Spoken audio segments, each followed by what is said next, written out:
आप सभी का स्वागत है हमारी खास पेशकश में। 2023 का अंत होने जा रहा है और अब 2023 के इस अवसान के साथ 2024 का सूरज चमकने लगेगा। 2023 कई मायनों में ऐतिहासिक साल रहा है। जितने शिखर इस साल बाजार ने बनाए वो अपने आप में ही एक अद्भुत रिकॉर्ड है। 2024 से भी ढेरों उम्मीदें हैं। तेज आर्थिक विकास, रेट कट, राजनीतिक स्थिरता जैसे कई ट्रिगर हैं जो कि 2024 को रिटर्न के लिहाज से बेहतरीन बना सकते हैं। 2024 में कमाई की थीम क्या होगी, किन शेयरों पर बम्पर रिटर्न मिलेगा, इन जैसे कई सवाल हैं जो कि आपको परेशान कर रहे होंगे, लेकिन अब वो परेशान नहीं करेंगे क्योंकि हम आपके लिए लेकर आए हैं दमदार पिक्स।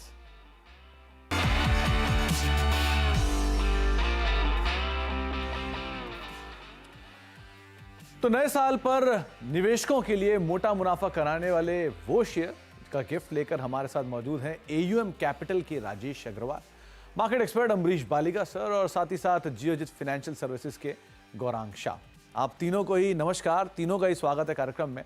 हर बार की तरह, हर साल की तरह आप लोग हमारे साथ मौजूद रहते हैं और बढ़िया बढ़िया पिक्स देते हैं आने वाले समय में, और शानदार रिटर्न भी आप लोगों ने बनवाए हैं विद टाइम।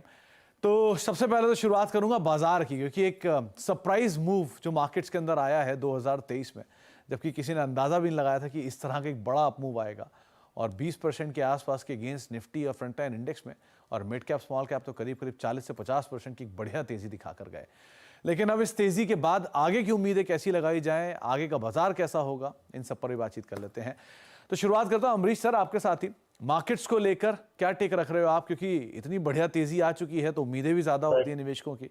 इस उम्मीद के साथ ही चलें या थोड़ा स्टेबल रहेगा मार्केट, अभी थोड़ा थमना भी जरूरी है बाजार को? First of all wishing everyone eight CNBC आवाज और आपके व्यूअर्स को very happy and prosperous year ahead. 2023 में मुझे लगता है कि I mean every other investor जो शॉर्ट नहीं थे, इन्वेस्टर थे, I think everyone has made money. और जो प्रॉफिट्स हुए, जो उन्होंने सोचा था, ड्रीम किया था, उससे शायद काफी ज्यादा प्रॉफिट्स बनाया है 2023 में। पर 2024 सिमिलर हो 2023 का, आई डाउट शायद उतना नहीं बने। It could be a slightly tougher year क्योंकि वैल्यूएशंस काफी बढ़ चुके हैं। तो 2024 में आई थिंक ज्यादा इंपॉर्टेंट रहेगा कैपिटल एंड प्रॉफिट प्रिजर्वेशन। जो अभी तक प्रॉफिट बनाया है वो प्रिजर्व करके रखना, I think it is very important. मैंने at least the first I think month जनवरी शायद अच्छा रहेगा। आई थिंक ये मोमेंटम जो है कंटिन्यू करेगा।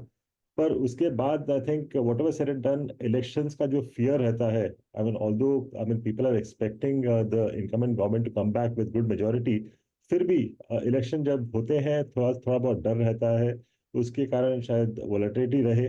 बट पोस्ट दैट यदि I mean elections are favourable to the current government, तो शायद we can see a fresh move उसके बाद। But till then, I think it will be a bit sort of volatile, थोड़ा बहुत correct कर सकता है।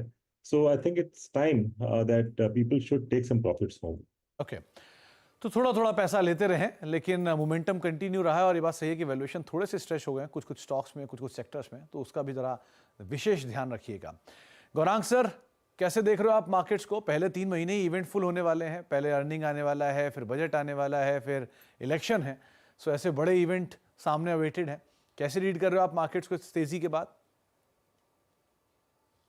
बहुत बहुत धन्यवाद सुमित आपका। सबसे पहले तो आपको, आपके सभी सहयोगी को, मंच पर उपस्थित अमरीश भाई, राजेश भाई और पीसीआर टीम, और खास करके आपकी गेस्ट कोऑर्डिनेशन टीम में अपर्णा, नवनीता, शरल और फातिमा, सभी को हमारी तरफ से नव वर्ष की शुभकामनाएं। और दीन देवता परमात्मा देवियों से प्रार्थना है कि आपका स्वास्थ्य बना रहे, आप शेयर बाजार में निवेश करके यशस्वी हो और निरंतर आपको लाभ होता रहे, ऐसी परमात्मा से प्रार्थना है हमारी और हमारी कंपनी की तरफ से। तो 2024 मेरे ख्याल से पहला आधा जो हिस्सा है कैलेंडर वर्ष जनवरी 2024 से, जब तक लोकसभा चुनाव के नतीजे नहीं हो जाते हैं तब तक थोड़ा बाजार उठापटक वोलेटाइल वाला रहेगा।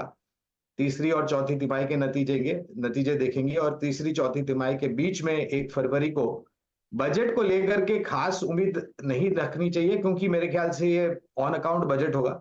कोड ऑफ कॉन्डक्ट लागू होने के कारण, क्योंकि चुनाव है, तो ज्यादा परिवर्तन जो करना चाहते हैं वो वित्त मंत्री जी श्रीमती निर्मला सीतारामन जी कर नहीं सकेंगे, लेकिन हाँ, जो जरूरी और उपयुक्त उपाय है और नीतियों में बदलाव है वो बिल्कुल करेंगे। इस वर्ष 19% से ऊपर का रिटर्न हमने सेंसेक्स निफ्टी में आते हुए देखा है।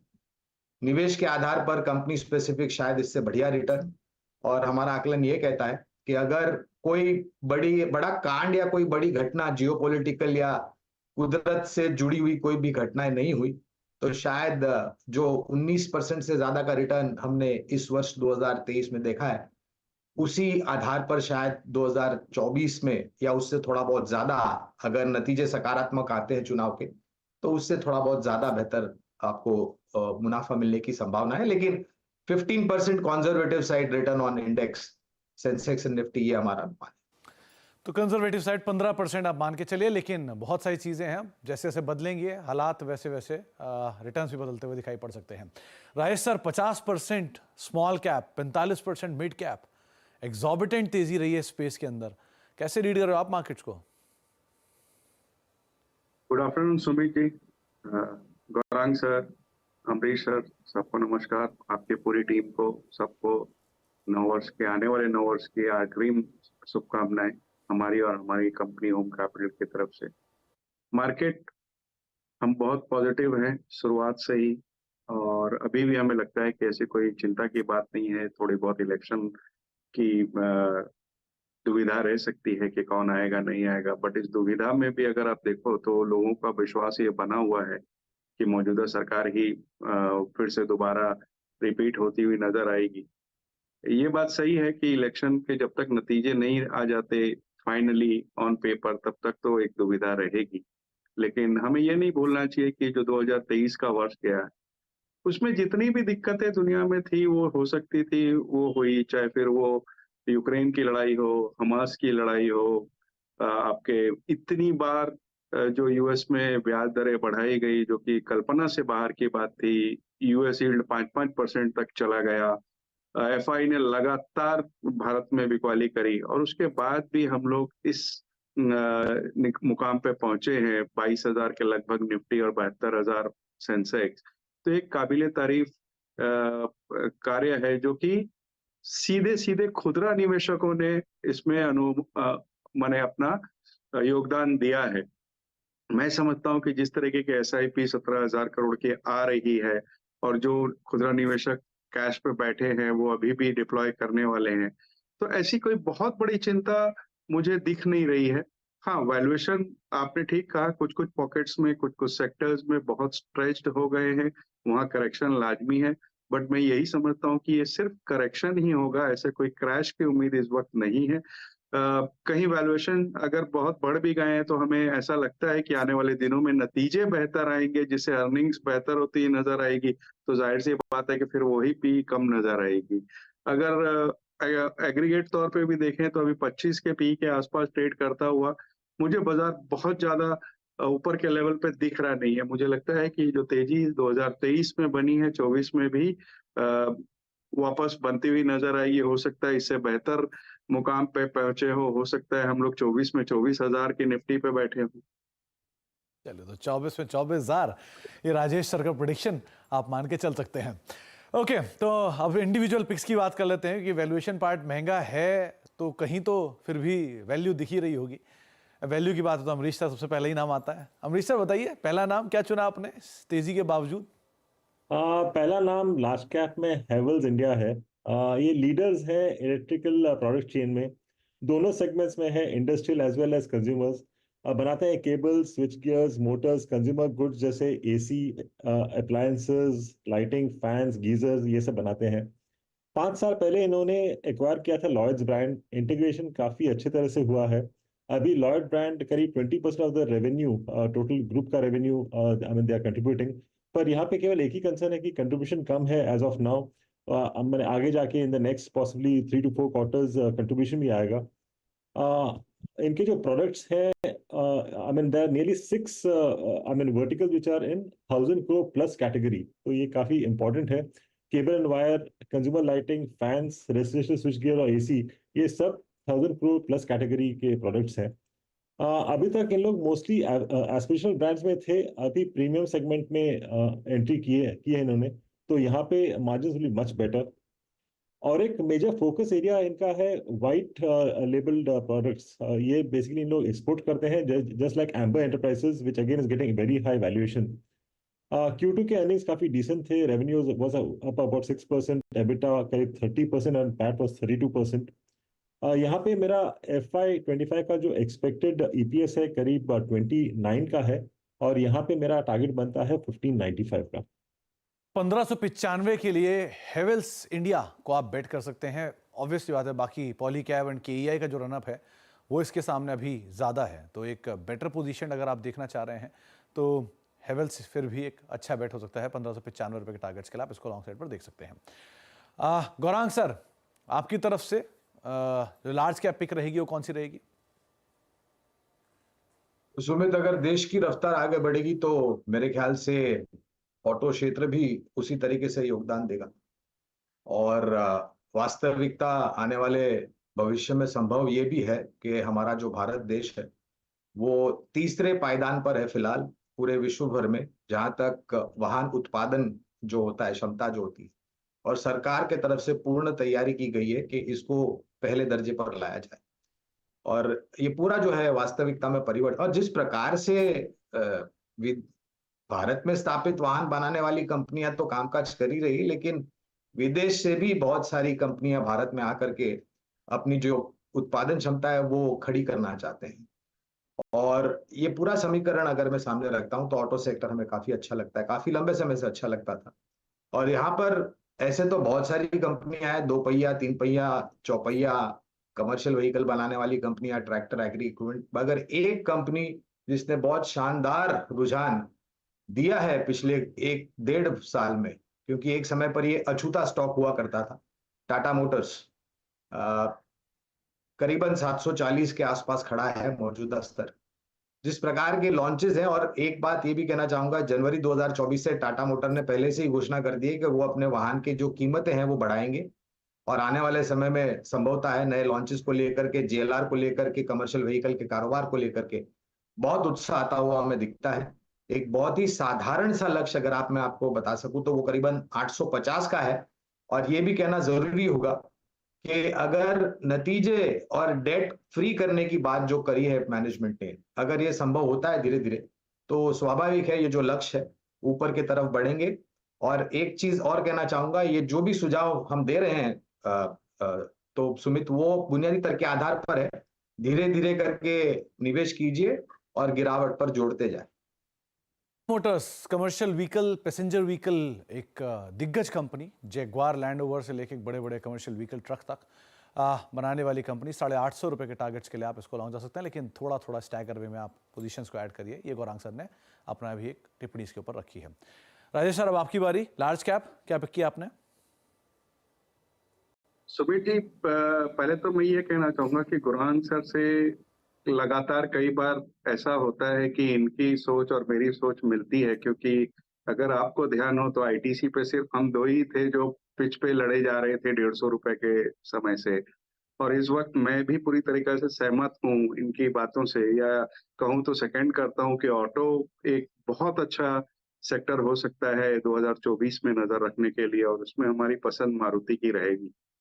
अगर आप देखो तो भारत की सबसे बड़ी पैसेंजर व्हीकल कार है, स्ट्रॉन्ग डिमांड बनी हुई है पैसेंजर व्हीकल में, और सबसे बड़ी बात है कि 2 टायर और 3 टायर सिटीज और रूरल एरियाज में बहुत अच्छी डिमांड निकल कर आ रही है। और मारुति जिसकी टैगलाइन नहीं है कि माइलेज अच्छा देती है, मैं समझता हूँ कि ये निवेश में आपको रिटर्न भी अच्छा देगी। प्रोडक्ट पोर्टफोलियो बहुत स्ट्रांग है। अगर आपका डिस्ट्रीब्यूशन और रूरल पेनिट्रेशन देखेंगे तो नेटवर्क बहुत स्ट्रांग है। सबसे अच्छी बात है कि मैनेजमेंट ने ये टारगेट किया है कि करीब 10% की वॉल्यूम ग्रोथ FY24 में करेंगे, जो कि अगर सेक्टर की वॉल्यूम ग्रोथ देखें तो उससे ऊपर की ग्रोथ आ रही है। तीसरा ऐसा तिमाही गया है जिसमें इन्होंने एडजस्टेड EBITDA मार्जिन देखेंगे तो डबल डिजिट में आया है। जिमी 5 बहुत अच्छी तरीके से न केवल भारत में ली गई बल्कि लैटिन अमेरिका, मिडिल ईस्ट और अफ्रीका में उनकी एक्सपोर्ट्स की बातें हो रही है। मुझे लगता है कि सारे पायदान पे खरी उतरती है। 21.5 के P FY26 के एस्टिमेट्स पे ये ट्रेड कर रही है। मुझे लगता है यहाँ पे आपको बिल्कुल खरीदारी करनी चाहिए। साल भर का नजरिया रखें, शॉर्ट टर्म नजरिया ना रखें। और इसमें हो सकता है 11,800 के टारगेट आते हुए नजर आए। सर बस एक ही जगह मिस हो रहा है आपका, गौरांग सर और आपका एनालिसिस, वो जैगवार से नीचे नहीं उतर रहे और आप मारुति में अभी भी घूम रहे हो। ऐसा मत मैं करो जीपी मतलब। पे बात करूं सर। तो गौरांग सर जैगवार के नीचे नहीं बात करते थे, लैंड रोवर जैगवार बस। आप अभी भी पैसेंजर व्हीकल पे हो, मारुति पे, तो थोड़ा सा बस यहाँ पर मिसमैच है, बाकी सब ठीक है। तो ओके, तो मारुति तीसरा नाम आया है राजेश सर की तरफ से। 11,800 के टारगेट्स के लिए आप वहां पर लॉन्ग कर सकते हैं। देश की सबसे बड़ी पैसेंजर व्हीकल कंपनी है। अमरीश सर, अब मिड कैप की बारी। मिड कैप में से क्या नाम चुना आपने? मिड कैप में मेरा पिक है डिलीवरी। ये इंडिया का largest and fastest growing express logistics player है। स्ट्रॉन्ग मार्केट शेयर है इनके इन 3 fastest growing areas, express parcel, parcel truck load और थर्ड पार्टी लॉजिस्टिक्स में।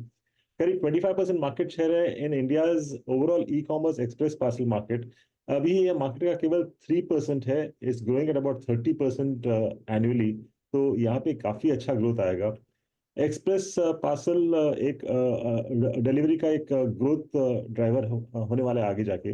और पार्सल ट्रक लोड मार्केट करीब 35,000 करोड़ का है और यहाँ पे डिलीवरी का मार्केट शेयर केवल 10% है। तो यहाँ पे भी काफी अच्छा हेडरूम है ऊपर ऊपर का।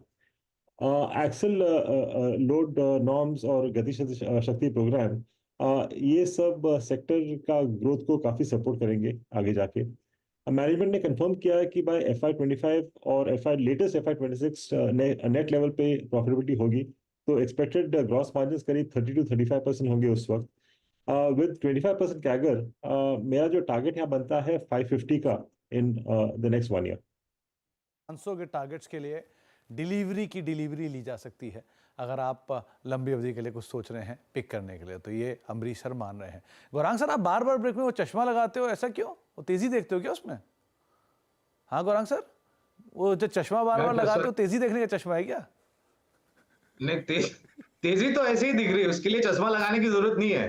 तो तेजी देखने के लिए, ये तो थोड़ा बहुत पढ़ने के लिए आप क्या थोड़ी ऐसी थोड़ी आंखों के साथ, इसलिए चश्मा का इस्तेमाल करते हैं। मुझे लगा तेजी देखने का बार बार चश्मा ब्रेक में आप लगा रहे हो तो। नहीं नहीं, ये हम तो निवेश करके भूल जाते हैं सुमित। हम वैसा नहीं है कि बार बार जा करके देखें। हमें पता है, हमें विश्वास है कि हम जा करके वहीं खड़े होंगे जहां पर किसी ने अंदाजा नहीं लगा हुआ है। सही तो बात। आते हैं शेयर के विकल्प पर। तो वित्तीय क्षेत्र, और यहाँ पर हमने चुना है एक स्मॉल और माइक्रो फाइनेंस से जुड़ी हुई थोड़ी बहुत कंपनी, जिसका नाम है एयू स्मॉल फाइनेंस लिमिटेड। अच्छी बात यह है, पहले तो इनकी जो ऋण खड़ा करता है, यानी कि जो फंड्स जुटाते हैं, उसके ब्याज दर निरंतर स्थिर है।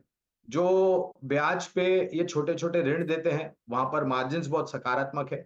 और सबसे बेहतरीन बात यह है, क्योंकि ये छोटे ऋण देते हैं, तो इनकी जो रन रेट है प्रिंसिपल और इंटरेस्ट की, वो 90-95% के ऊपर है। और काफी सक्षम कंपनी। यहाँ पर भी एक साधारण लक्ष्य 880 का हमने रखा है। नतीजों के आधार पर ऊपर की तरफ साथ दिया जाएगा। तो एयू स्मॉल फाइनेंस बैंक 880 रुपए के टारगेट्स के लिए आप इसे लॉन्ग साइड पे देख सकते हैं। साधारण वर्ड पे मत जोर दीजिएगा, वो गौरांग सर का ट्रेडमार्क है। वो कहते साधारण है, ना वो खुद साधारण है, ना उनके लक्ष्य साधारण है। लेकिन 880 रुपए के टारगेट्स के लिए आप एयू स्मॉल फाइनेंस बैंक के ऊपर बेट कर सकते हैं। राजेश सर, मिड कैप का नाम आपकी तरफ से? दोबारा ऐसी कंपनी जो गौरांग सर के सेक्टर से मिलती हुई, जियो फाइनेंशियल। अगर आप देखो तो इनके डेटाबेस बहुत ह्यूज है। टेलीकॉम और रिटेल की वजह से तीसरी सबसे बड़ी फाइनेंशियल कंपनी है। इंश्योरेंस में, लाइफ में, जनरल में, एसेट मैनेजमेंट में जाना चाह रही है। ब्लैक रॉक के साथ इन्होंने करार किया है म्यूचुअल फंड के लिए। और सबसे बड़ी बात, 6.1% स्टेक रिलायंस का है इनके पास। तो सारी चीजें बहुत बेहतर है। जो प्रमोटर है उनका तो कहना ही क्या उस ग्रुप का। और मुझे लगता है कि यहाँ पे आपको बिल्कुल नजर रखनी चाहिए आने वाले दिनों में अच्छे रिटर्न। तो पहले टारगेट हमारे 268, 270 के हैं, लेकिन मेरा ये मानना है कि अगर इसे कोई 2-3 साल, 4 साल तक रखे तो ऊंचे टारगेट भी हो सकते हैं। राजेश सर, ये 267 रुपए 95 पैसे ऐसा टारगेट क्यों? 5 पैसे आपने क्यों छोड़ दिया? वो भी पूरा कर देते। किसके लिए आपने 5 पैसे छोड़ दिए खाली? चलिए ये बाटा वाली स्ट्रेटेजी यूज की है राजेश भाई ने। 267.95 के टारगेट्स के लिए आप जियो फाइनेंशियल को लॉन्ग देख सकते हैं। राजेश सर ने 5 पैसे रख लिए हैं फिलहाल अपने पास, लेकिन आप 267.95 के टारगेट्स के लिए जियो फाइनेंशियल को लॉन्ग देख सकते हैं। तो करीब करीब 6 शेयर में बातचीत हो चुकी है। एक ब्रेक का वक्त है, ब्रेक के बाद लौटेंगे और तीनों शेयर जो रैप है उस पर बातचीत तो करेंगे ही, और साथ साथ जानकार बने उनसे भी हम चर्चा जारी रखेंगे आगे भी। तो 2023 का अंत हो रहा है और 2024 के लिए जो शेयरों पर आप बेट कर सकते हैं, हमारे जानकार क्या मान रहे हैं उन पर हम बातचीत कर रहे हैं। और 3 जानकारों ने अलग अलग पिक्स दी हैं। वैसे तो हमने उनसे 3 पिक्स मांगी थी, लेकिन समय का अभाव है, इसलिए हम लार्ज कैप और मिड कैप के ऊपर ही मेजरली बेट कर रहे हैं।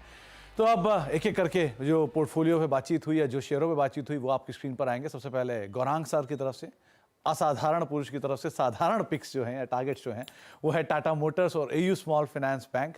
आप इन दोनों पर बेट कर सकते हैं। 850 और 880 रुपये के टारगेट्स के लिए दोनों स्टॉक्स को आप देख सकते हैं। इसके अलावा अमरीश सर मानते हैं कि आप बेट कर सकते हैं हेवेल्स के ऊपर।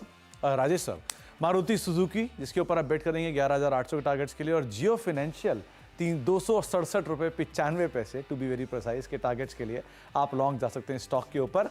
अमरीश सर की तरफ से हेवेल्स और डिलीवरी 2 नाम हैं जिनको आप देख सकते हैं। हेवेल्स में करीब अच्छे टारगेट्स और डिलीवरी में 550 रुपये के टारगेट्स के लिए आप यहाँ पर भी लॉन्ग साइड पर अपनी पोजीशंस को देख सकते हैं। तो करीब 6 नाम large cap mid cap space से जिनके ऊपर आप बेट करेंगे। बहुत बहुत शुक्रिया अमरीश सर आपका भी, गौरांग सर आपका भी और राजेश सर आपका भी, और आप तीनों के परिवारों को, पूरी टीम को CNBC आवाज़ की तरफ से, CNBC आवाज़ की टीम की तरफ से आने वाले साल की बहुत बहुत शुभकामनाएं। ऐसे ही हंसते रहें, मुस्कुराते रहें, शानदार पिक्स देते रहें, मुनाफा कमवाते रहें। हमारे साथ बने रहने के लिए हर बार की तरह बहुत बहुत शुक्रिया अपना समय में देने के लिए, हमसे चर्चा करने के लिए। तो फिलहाल अब हमारी खास पेशकश में इतना ही। एक ब्रेक का वक्त है और ब्रेक के उस पार लगातार खबरों का सिलसिला बना रहेगा।